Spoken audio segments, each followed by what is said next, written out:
सुर्खियों में। नमस्कार और बहुत बहुत स्वागत आप सभी का हमारे खास कार्यक्रम सुर्खियों में। मैं हूं संयुक्ता बनर्जी। श्रोताओं, आप जानते हैं अगले वर्ष देश की आजादी के 75 वर्ष पूरे हो जाएंगे। इसे यादगार बनाने के लिए देश भर में आजादी का अमृत महोत्सव मनाया जा रहा है। पिछले दिनों प्रधानमंत्री नरेंद्र मोदी ने इसका उद्घाटन किया था। आकाशवाणी के सुर्खियों में कार्यक्रम में हमने भारत के स्वाधीनता संग्राम से लेकर स्वतंत्रता तक के लम्हों को फिर से याद करने की कोशिश की है। इन यादगार पलों पर विस्तार से चर्चा करने के लिए हमारे साथ हैं जानी मानी इतिहासकार सुरेश मिश्रा जी। कहते हैं कि अपने भविष्य को यदि उज्जवल बनाना है तो हमें अपने इतिहास को सदैव याद रखना चाहिए। तो आइए चलते हैं इतिहासकार सुरेश मिश्रा जी के साथ आजादी के इतिहास के गलियारों में। बहुत बहुत स्वागत है आपका सुरेश। नमस्कार। सबसे पहले मैं यही जानना चाहूंगी, जब भी हम स्वाधीनता की बात करते हैं, भारत के स्वाधीनता संघर्ष की बात करते हैं, तो अक्सर 1857 से बात शुरू होती है और वहीं की कहानियां हैं जो कही जाती है, सुनाई जाती है, दोहराई जाती है। इस पर आपकी क्या राय है? 1857 में महान विद्रोह तो हुआ, लेकिन उसके पहले भी ब्रिटिश सत्ता के खिलाफ संघर्ष शुरू हो चुका था। आपको जानकर आश्चर्य होगा कि 1757 में प्लासी की लड़ाई हुई, उसकी बहुत चर्चा है। लेकिन 1763 में, यानी उसके सिर्फ 6 साल के बाद, बंगाल में सन्यासी विद्रोह हुआ। और आपको जानकर आश्चर्य होगा कि 1767 से लेकर 1900 तक इतने कम समय में कम से कम 100 विद्रोह हुए ब्रिटिश सत्ता के खिलाफ। और इन 100 विद्रोह में 1/3 करीब जनजातियों के विद्रोह थे। अब देखिए, इनके बारे में जानकारी बहुत कम है, ना तो आपको किसी किताब में मिलेगा, ना कोई चर्चा मिलेगी। बस हम एकदम 1857 में आते हैं कूद कर, और 1857 से 1885 में चले जाते हैं जी। तो इसीलिए वहां से जो है बार बार कहानियों की शुरुआत हो जाती है। लेकिन उससे पहले भी बहुत संघर्ष हो चुके थे, हो रहे थे, उस पर बात नहीं होती। अच्छा, 1857 की भी हम जब बात करते हैं, उनके जो सेनानी रहे, जो यादगार हुए, उनकी जब बात करते हैं, तो ऐसा लगता है कि शायद उत्तर भारत में ही ज्यादातर ये संग्राम जो है हुआ और वहीं के नायक जो है उभर कर निकल कर सामने आए। क्या मध्य प्रदेश की अगर हम बात करें तो यहाँ पर जो 1857 का महासंग्राम था वो कमजोर था, या यहाँ पर उस तरह की अलग नहीं जगी थी? कमज़ोर तो नहीं था, असल में ये जानकारी की कमी है। शोधकर्ताओं ने पता नहीं क्यों इन चीज़ों को उभार कर देखा नहीं है। आप जानती हैं कि जब भी मध्य प्रदेश की बात होती है, तो अगर हम लक्ष्मीबाई और तात्या टोको भी शामिल कर लें तो भी 4-5 नाम ही आपके सामने रखे जाते हैं कि रामगढ़ की रानी अवंती बाई और शंकर शाह, रघुनाथ शाह, इंदौर के सादत खान पठान और रणवंत सिंह जो रीवा के हैं। चौथे पाँचवें नाम के अलावा कुछ दिखता नहीं है नाम।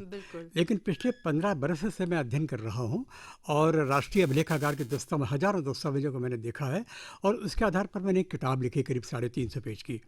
उसमें मैंने ये बताया है कि भाई ये 4-5 नाम के अलावा कम से कम 25 नाम और थे जो उतने ही प्रकट थे। अच्छा। और उसमें कुछ नाम तो ऐसे हैं जो कि तात्या टोपे के समकक्ष आप रख सकते हैं, और दुर्भाग्य है कि उनके बारे में कोई जानता नहीं है। कोई चर्चा उसकी नहीं है, उन जिलों में चर्चा नहीं है। अगर आप नाम जानना चाहें उनके तो मैं आपको बता सकता हूँ। बिल्कुल बिल्कुल, हम जरूर जानना चाहेंगे। देखिए, सबसे बड़े जो मुझे महासूरमा जो लगते हैं 1857 के मध्य प्रदेश में, वो लगते हैं बख्त बली सागर ज़िले में थे। और उनका राज्य उतना ही था बड़ा जितना कि सागर ज़िला है, लेकिन बख्त बली को सागर वाले भी नहीं जानते हैं। और बख्त बली पर तो एक किताब भी लिखी जा सकती है, 200 पेज, इतना मैटर उनके बारे में है। बख्त बली क्रांतिकारी थे। बाद में उन्होंने दूसरे क्रांतिकारियों के साथ सहयोग किया, और राहतगढ़ का जिक्र मिलता है कि जब ये क्रांतिकारियों ने राहतगढ़ में इकट्ठा हुए योजना बनाने के लिए, तो उत्तर भारत के सारे क्रांतिकारी भी वहाँ पर थे और उन लोगों ने योजना बनाई। वहाँ बख्त बली भी थे। वहाँ जब पराजय हुई तो बख्त बली चले गए, झांसी चले गए। वहाँ तात्या टोपे के साथ उन्होंने काम किया, रानी झांसी के साथ काम किया। और जो मर्दन सिंह थे उत्तर प्रदेश के बानपुर के, उनके साथ काम किया। लेकिन जैसा कि हुआ कि धीरे धीरे एक के बाद एक जो महानायक थे गिरते गए, तो ये भी फिर समर्पण करने के लिए मजबूर होते हैं। और समर्पण करने के बाद इनको और इनके सहयोगी मर्दन सिंह को बंदी बनाकर निर्वासित कर दिया गया लाहौर में। ये कई साल रहे वहाँ। जब बूढ़े हो गए तो इन्हें इजाज़त मांगी कि हम यहाँ आना चाहते हैं अपने इलाके में, और फिर 1873 में उनकी डेथ हुई। अब बख्त बली इतने महान क्रांतिकारी थे, लेकिन उनकी याद कहीं नहीं की जाती। बख्त बली की बात आई है, सागर के पास दमोह जिला है, वहाँ हिंडूरिया नाम की छोटी सी जगह है, वहाँ किशोर सिंह लोधी थे। अगर मैं गिनाना शुरू करूँ तो उत्तर से शुरू करता हूँ। ग्वालियर में महादेव शास्त्री थे, आप लक्ष्मीबाई का नाम जानते हैं, तात्या टोपे का, लेकिन महादेव शास्त्री का नाम नहीं जानते। और हर एक के बारे में अगर बताना शुरू करूँगा ना मैं, तो आपके आधे घंटे से खत्म हो जाएंगे। तो सिर्फ मैं नाम कुछ गिना रहा हूँ। इंदौर में सादत पठान थे, अमझेरा में बख्तावर सिंह थे, और निमाड़ में जो भील क्रांतिकारी थे काजा नायक, भीमा नायक थे। बघेलखंड में आइए और बुंदेलखंड में आइए तो यहाँ भी बहुत सारे नाम हैं। दबोह के दौलत सिंह थे और खलक सिंह दबुआ थे। इस प्रकार बहुत सारे नाम हैं जिनके बारे में कम से कम 2-2, 4-4 पेज तो छोटे क्रांतिकारियों के बारे में, और बखत बली के अलावा जो फिरोज शाह थे, शाहजादे फिरोज शाह, उनका नाम कोई जानता नहीं है। हालांकि वह मुगल सम्राट के खानदान के थे, लेकिन उनका जो कार्यक्षेत्र था मंदसौर था, और मंदसौर में उन्होंने लोगों को इकट्ठा किया और 2 साल के भीतर उन्होंने उत्तर भारत में वहाँ सक्रिय रहे जहाँ जहाँ तात्या टोपे, नाना साहब पेशवा, राज साहेब, बेगम हजरत महल, लक्ष्मीबाई, इन सबके साथ इन्होंने काम किया। और इनकी कहानी इतनी दुखद है कि 2 साल तक संघर्ष करने के बाद जब सब लोग परास्त हो गए, कुछ को फांसी हो गई, कोई कैद हो गए, तो भारत छोड़कर चले गए। 22 साल की उम्र में, 20 साल में शुरू किया, 22 साल की उम्र में यह नौजवान चला गया परदेश, और वहाँ तुर्की, इराक, ईरान, अफगानिस्तान सबसे बात की उसने कि हमारा साथ दीजिए अंग्रेज़ों के खिलाफ। लेकिन अंग्रेज़ों की सत्ता इतनी बड़ी थी, इतनी ताकत थी कि कोई उनका साथ देने को तैयार नहीं हुआ। और बाद में 40 साल की उम्र में यह नौजवान, ये क्रांतिकारी, मक्के में भिखमंगे और लंगड़े और अंधे के रूप में उसकी मौत हुई। और उसकी जो पत्नी थी विडो, 5 रुपया उसको पेंशन दी गई। Can you imagine? तो ये सारे जो महानायक थे जिनके बारे में मैंने लिखा है, उनको और भी सामने आना चाहिए। कई महानायक हैं जिनके बारे में तो शायद कभी लिखा ही नहीं गया, या आप जैसे कुछ लोग हैं जिन्होंने उनको लेकर कुछ रिसर्च की और उनको कागज़ों में जगह मिली। चूक कहाँ हुई? आखिर क्यों हम अपने महानायकों को, एक तो होता है भुला देना, तो ये तो मैं कहूँगी कि इनको तो हमने कभी शायद याद ही नहीं किया, तो कहीं ना कहीं चूक तो हुई होगी कि हम जब कहते हैं कि हमारा इतिहास इतना समृद्ध है, जो स्वतंत्रता की लड़ाई लड़ी गई उसमें इतने महानायक शामिल थे और हर एक की कहानी इतनी प्रेरणादायक है, तो आखिर क्यों वो हमसे इतने दूर होते गए, जो कहानियाँ हैं वो इतनी दूर होती गई? ये इसके लिए मुझे लगता है कि 2 तत्व जिम्मेदार हैं।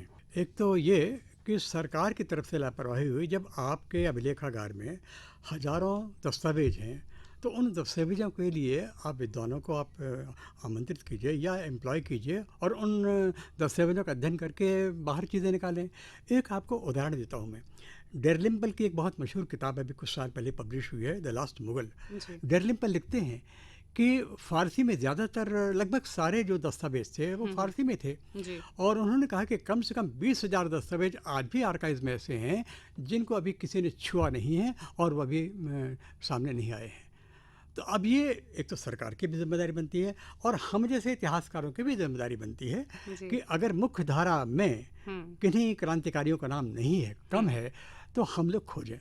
मैंने तो अपनी जिम्मेदारी मध्य प्रदेश का होने के कारण ये पूरी की, यही सोचकर कि यहाँ जिनके बारे में चर्चा नहीं हुई है उनके नाम में पेश करूँ, और उसमें सफल हुआ मैं। जी जी।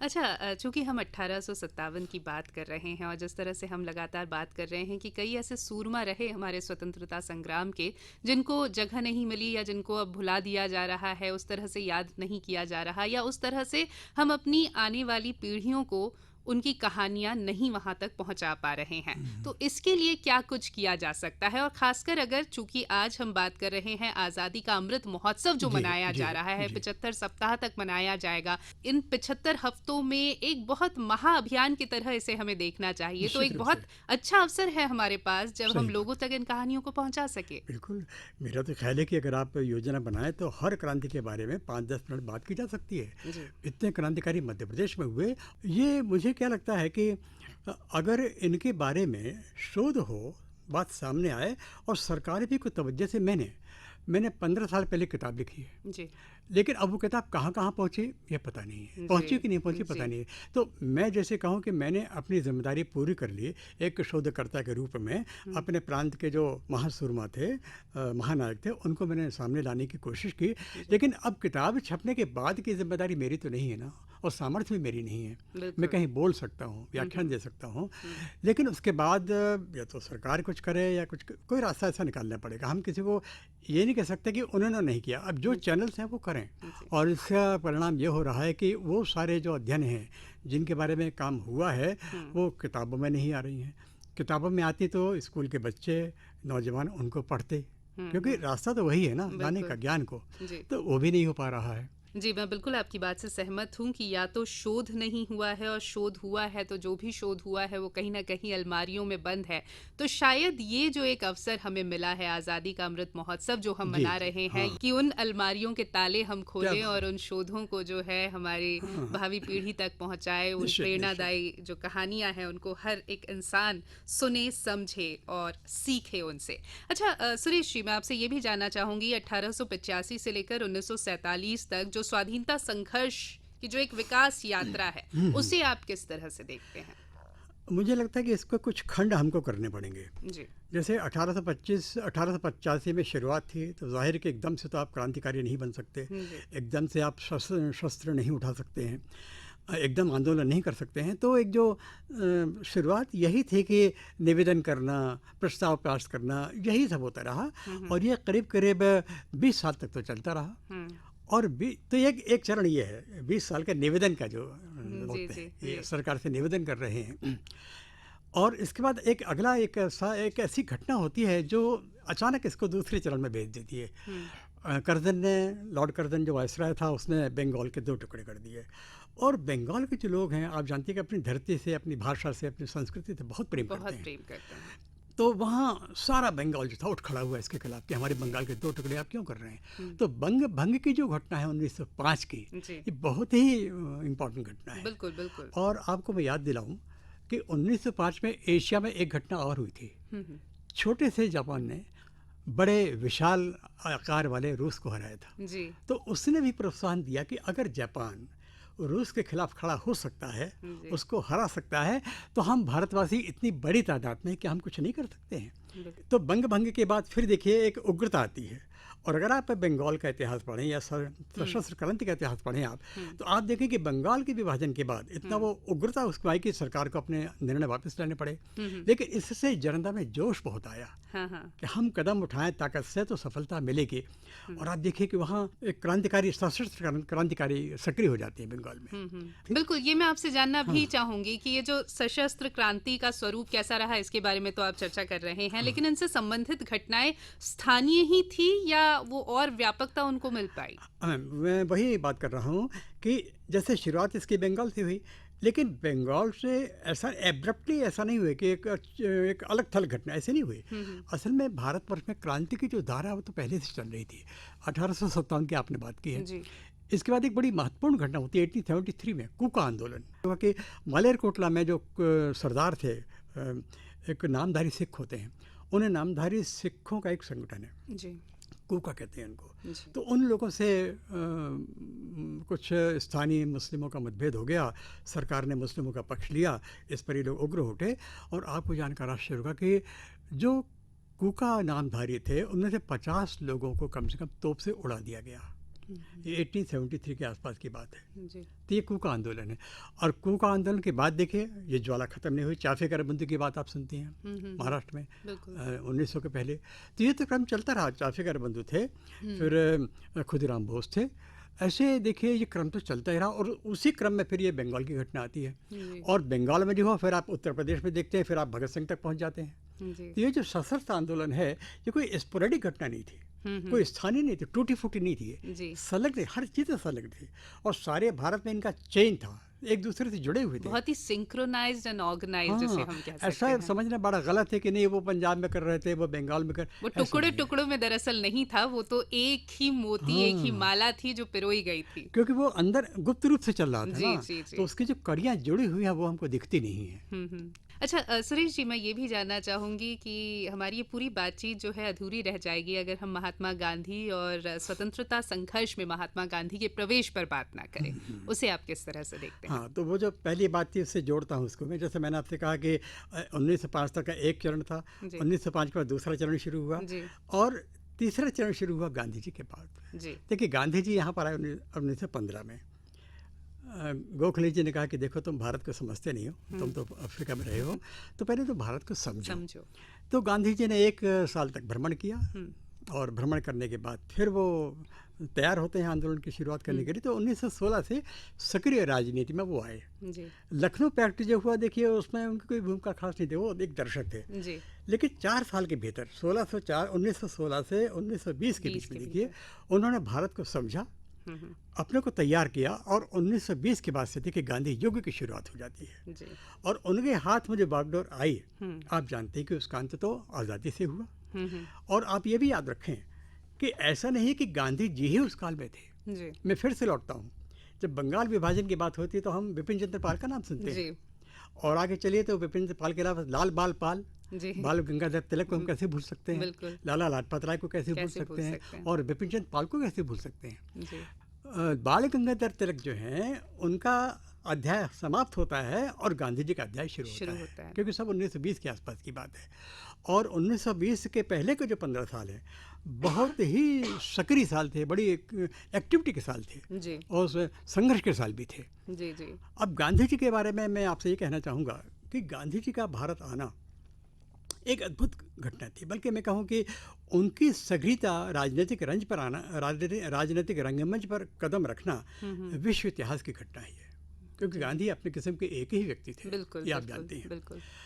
इसलिए कि उन्होंने जो शस्त्र अपनाया, उन्होंने जो तरीक़ा अपनाया, वो दुनिया में किसी ने आज़ादी के लिए नहीं अपनाया। बिल्कुल, और उस वक्त तो ये कल्पना भी नहीं की जा सकती। कल्पना भी नहीं की जा सकती। जिस तरह से विश्व युद्ध हुए या जिस तरह से भारत अपनी आज़ादी के लिए, दूसरे देश अपनी आज़ादी के लिए लड़ रहे थे, किसी ने कल्पना नहीं की थी कि अहिंसा और सत्य के मार्ग पर चलकर एक देश जो है आज़ाद हो सकता है। और अगर कोई सोचे कि अच्छा सबसे बड़ा कंट्रीब्यूशन गांधी जी का क्या था, तो इतिहास के अध्येता के रूप में मेरा ख्याल ये कि सबसे बड़ा कंट्रीब्यूशन क्या था कि देश की जनता जो बड़ी संपन्न नहीं थी, बड़ी शिक्षित नहीं थी, लेकिन उसको उन्होंने एक आम जनता को जगाया, जन आंदोलन बनाया उसने। संसार का कोई भी स्वाधीनता आंदोलन, कोई भी संघर्ष जो है बिना जन आंदोलन के पूरा नहीं होता। आप सेनाओं से जनता को नहीं दबा सकते हैं, आप सेनाओं से ना आज़ादी दे सकते हैं ना छीन सकते हैं। लेकिन गांधी ने क्या किया कि ऐसे तरीके का इस्तेमाल किया जो हिंदुस्तान में अब दुनिया में कभी हुआ नहीं था, उसका उपयोग नहीं हुआ। तो ये बहुत बड़ा उनको कंट्रीब्यूशन था कि जन आंदोलन उन्होंने इसको बना दिया।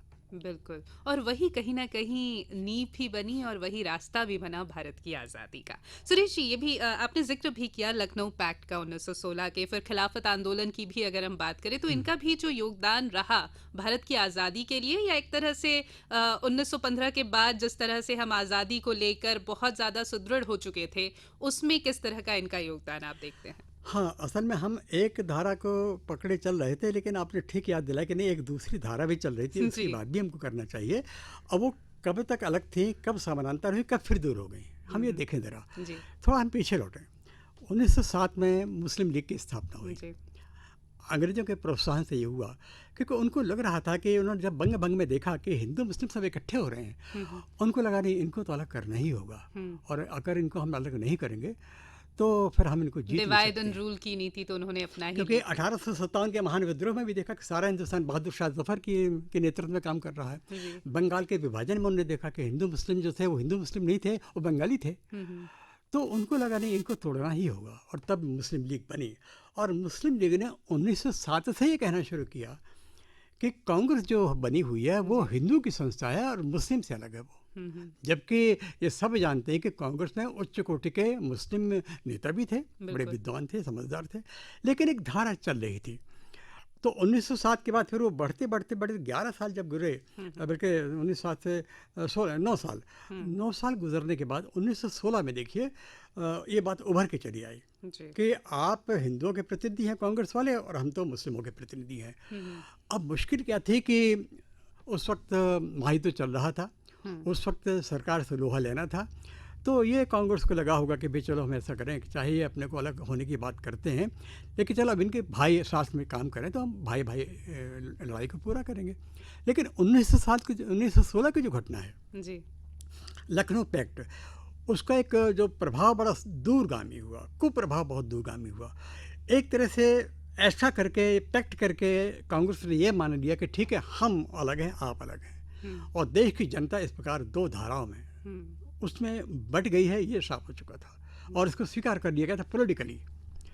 ये 1916 की घटना है और दुर्भाग्य कि उसको ज़्यादा महत्व उस वक्त नहीं दिया गया।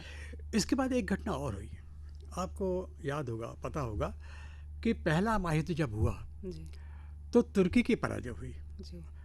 दूसरे पक्ष में इंग्लैंड भी था और इंग्लैंड, उनके मित्रों ने क्या किया कि तुर्की की पराजय के बाद तुर्की के सुल्तान को अपदस्थ किया और तुर्की के सुल्तान को अपदस्थ करने के बाद जो खलीफा का जो पद था उसे छीन लिया। अब मैं खलीफा पद के बारे में एक दो बातें बता दूं। खिलाफत के बारे में बड़ी गलतफहमी कि खिलाफत माने विरोध करना ना, खिलाफ का खिलाफत नहीं होता, खिलाफ का था मुखालफत। यानी विरोध करना माने जैसे आप मेरी मुखालफत कर रहे हैं, आप मेरी खिलाफत कर रहे नहीं होगा। तो खिलाफत शब्द का ताल्लुक खिलाफ से नहीं है। असल में खिलाफत शब्द का जो ताल्लुक है वो खलीफा से है। खलीफा माने मुस्लिम जगत का राजनीतिक और धार्मिक प्रमुख जी। और जो तुर्की का सुल्तान था वो मुस्लिम जगत का राजनीतिक और धार्मिक प्रमुख माना जाता था जी। तब से जबकि इस्लाम शुरू हुआ था 1500 साल से चल रहा था ये। तो वो जो तुर्की का खलीफा जब अपदस्थ हुआ और खलीफा का पद ख़त्म कर दिया गया, खलीफा के पद को कहेंगे खिलाफत जी। तो खिलाफत जब ख़त्म हुई तो भारत के मुसलमानों में बड़ी उत्तेजना पैदा हुई। हालांकि वो खलीफा नाम के थे, वो उनका सारे दुनिया के मुस्लिमों पर कोई अधिकार नहीं था, लेकिन सैद्धांतिक रूप से तो था जी। तो भारत के मुसलमानों ने इतराज़ किया और एक यहाँ खिलाफत आंदोलन शुरू हो गया। अब खिलाफत आंदोलन के बारे में, खिलाफत माने ये यहाँ के मुसलमान चाहते थे कि खलीफा का जो पद ख़त्म किया जा रहा है वो ख़त्म नहीं होना चाहिए, वो खिलाफत का पद, खलीफा का पद कायम रहना चाहिए जी। लेकिन भारत के मुसलमानों ने इकट्ठे होकर विरोध किया और कांग्रेस जो थी उसने सोचा कि भाई ये लोग हमारे साथ अगर चलें तो अच्छा होगा, तो ऐसा करें कि इनका जो आंदोलन है उसमें हम भी साथ दे दें। तो गांधी जी ने खिलाफत आंदोलन का समर्थन करने की घोषणा की जी। और आपको जानकर आश्चर्य होगा कि दुनिया में केवल भारत ही एक ऐसा देश था जिसने कि खिलाफत आंदोलन किया। बाकी 48-50 जो देश थे उन्होंने कोई रुचि नहीं ली इसमें। और आपको ये भी जानकर आश्चर्य होगा कि जिन्ना की राय छपी हुई है किताबों में, जिन्ना साहब ने कहा, मोहम्मद अली जिन्ना ने कहा, तो वो कांग्रेस में थे, वो तो पाकिस्तान की बात नहीं कर रहे थे जी। तो 1920 के आसपास जब ये चल रहा था ये, तो मोहम्मद अली जिन्ना ने कहा कि ये गलत बात है। असल में खिलाफत आंदोलन को समर्थन देने का मतलब ये है कि हम कट्टरपंथी मुल्लाओं को महत्व दे रहे हैं, ये उन्होंने कहा। लेकिन गांधी जी का कहना था नहीं भी इनका हम सहयोग लेना तो हमको करें। अब उस वक्त ऐसा सोचा, लेकिन उसका बहुत दूरगामी परिणाम हुआ, कुपरिणाम हुआ। उसका परिणाम ये हुआ कि मुस्लिमों में एक ऐसा कट्टरपंथी वर्ग शुरू हो गया जो अपने को अलग मानने के लिए तेजी से बढ़ने लगा, जिसका अंत पाकिस्तान के रूप में हुआ। तो मैंने जो आपसे बात की कि भाई 1916 की घटना, खिलाफत आंदोलन की घटना ऐसी दुर्घटनाएं थी कि जिनको कांग्रेस ने स्वीकार करके एक रास्ता उनको अलग दे दिया और अंत में जिसका अंत हुआ पाकिस्तान के निर्माण में। सुरेश जी, हालांकि जब हम कहते हैं कि हम स्वाधीनता संग्राम से लेकर स्वतंत्रता का जो सफ़र है उस पर आपसे बातचीत करेंगे, लेकिन आधे घंटे में वो कर पाना तो संभव नहीं है। जी। लेकिन फिर भी जिस क्रम से हम चल रहे हैं उसको समेटते हुए दो बहुत इम्पॉर्टेंट पॉइंट्स हैं जिन पर मैं आपकी राय चाहूँगी। सबसे पहले स्वाधीनता आंदोलन में नेताजी सुभाष चंद्र बोस की भूमिका, अगर उन पर हम चर्चा नहीं करें तो ये चर्चा हमारी अधूरी रह जाएगी। और फिर मैं गदर पार्टी पर भी आपकी राय लेना चाहूँगी। सुभाष चंद्र बोस के योगदान से शुरू करते हैं। देखिए, सुभाष चंद्र बोस का राजनीतिक रंगमंच पर आना एक बहुत चमत्कारी घटना थी। इतने कम समय में किसी एक आदमी ने सारे हिंदुस्तान को प्रभावित किया। मुझे लगता है सुभाष के अलावा कोई हो नहीं सकता।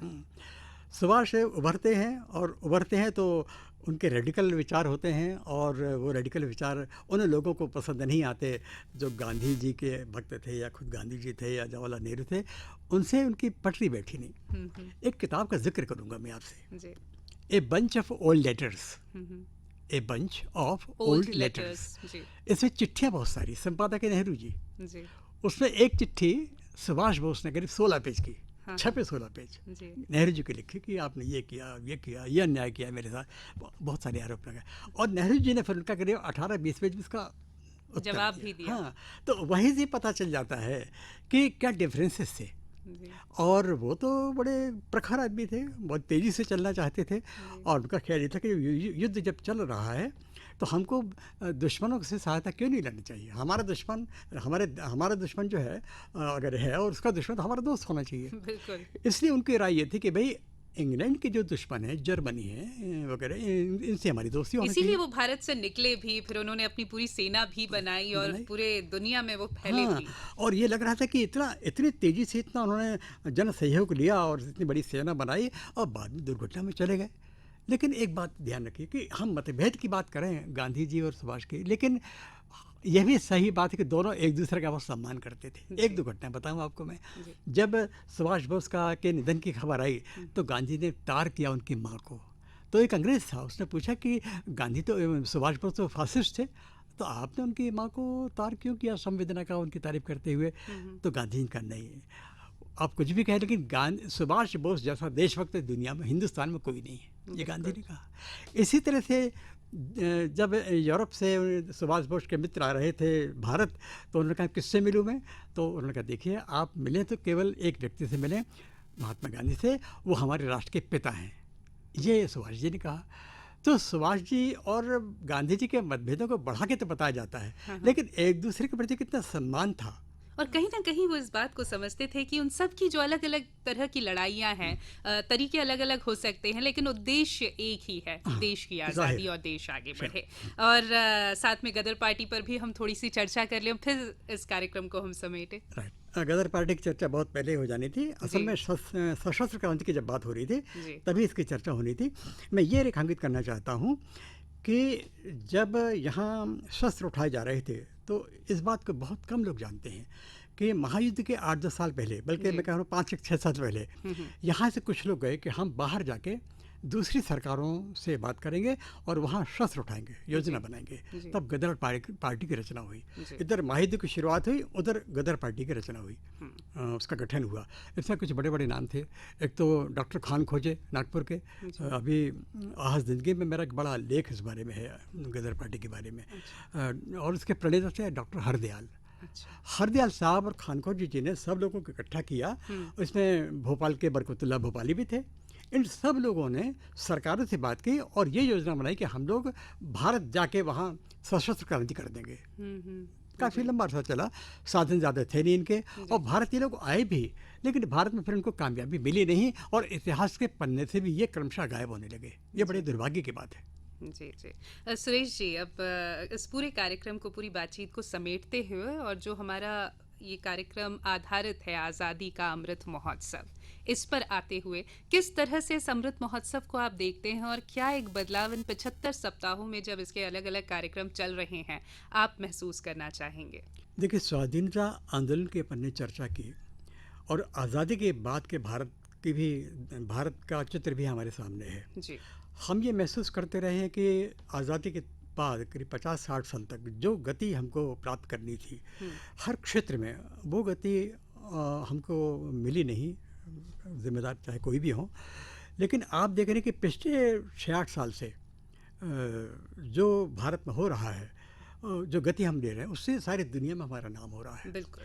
और अब ये भी हम महसूस करने लगे हैं कि हमने जो संघर्ष किया वो नया संघर्ष तो था, लेकिन हम ये भी महसूस करते रहे कि भारत कोई पिछड़ा हुआ साधारण मुल्क नहीं था। जब हम पीछे मुड़ के देखते हैं, 2000 साल पुरानी संस्कृति को देखते हैं, तो हमको अब ये लगता है कि नहीं, हम ये गलती कर रहे थे कि हम अपने देश की संस्कृति को, अपने देश की ऊंचाई को, गौरव को तो हम पीछे कर रहे थे और पश्चिम की नकल हम लोग कर रहे थे। तो अब ये महसूस हम लोगों को हो रहा है कि नहीं, हम उतने ही श्रेष्ठ देश हैं और थे जितना कि कोई दूसरा देश।